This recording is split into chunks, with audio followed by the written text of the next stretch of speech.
President Kennedy begins a tour of 4 space installations at Huntsville, Alabama, where he is greeted by Dr. Werner von Braun, space pioneer and director of this research and development center.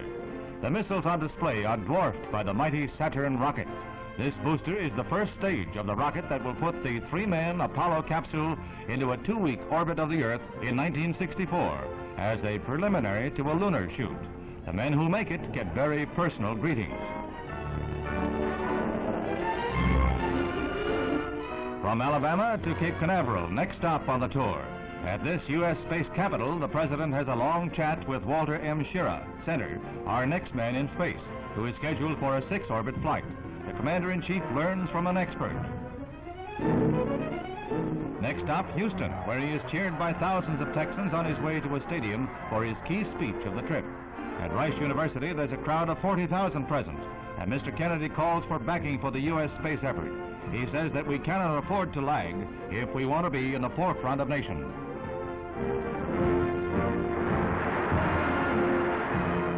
Then to the Manned Spacecraft Center, where the $20 billion Apollo project is in high gear.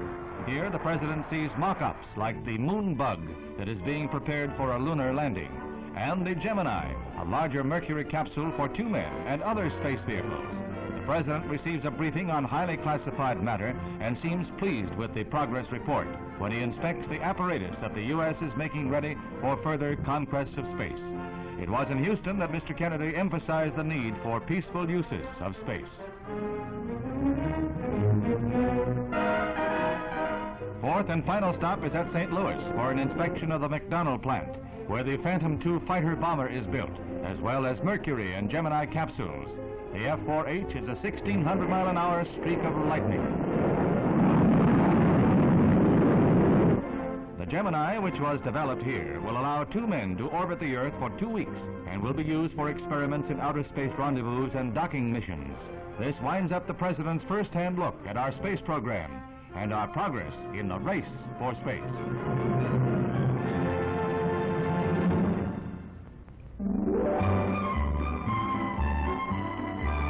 Leather is falling into step in the fall fashion parade. Finished in an explosion of rainbow colors, leather has been styled into smocks and sheath-topped skirts like this eye-stopping pair. Just the thing for a day's outing at Sterling Forest Gardens in New York. On the left, a pile-line coat, and on the right, a natural pigskin. Leather to get a man in a lather. Designers have let their imaginations run riot. They've even captured a leopard to line this hooded suede. Another offbeat treatment of suede, a shift with a cardigan jacket, and the suede hat offers milady a chance to add another feather to her cap.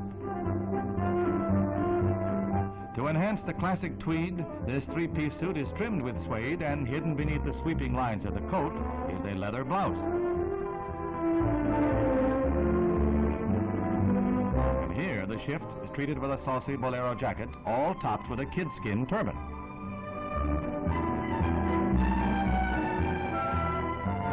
The chest revealed in suede with a matching tote bag.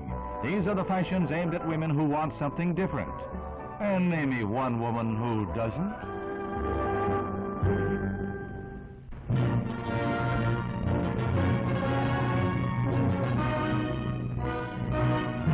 This was the prologue to World War II, 25 years ago.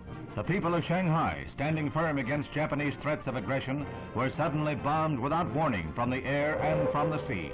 This was the horrible preview of things to come, civilians helpless before a doom sown from the skies. No longer was there any place to hide. Natives tried to flee into the international zone, and they died by the thousands under a rain of bombs. Simultaneously, the Japanese attacked Nanking, Kitzin, and Beiping. It was the beginning of the war that bloomed into full horror on December 7th, 1941.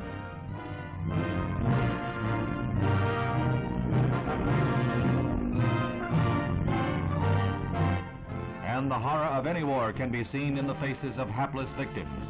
The Japanese had quickly cut lines of communication in sprawling China, and the people were left without adequate leadership. This opened the way to the slow communist takeover. The Reds organized guerrilla bands back of Japanese lines, bands that ultimately took over the local governments, then the sprawling nation itself.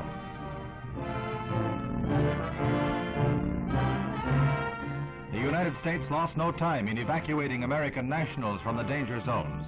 Tenders and tugs took aboard families of military and diplomatic personnel under the direction of Admiral Yarnell. It was a precarious task to transfer them downstream to waiting liners. The course lay between Japanese warships in the river and Chinese snipers on shore. However, it was a successful evacuation carried out without injury.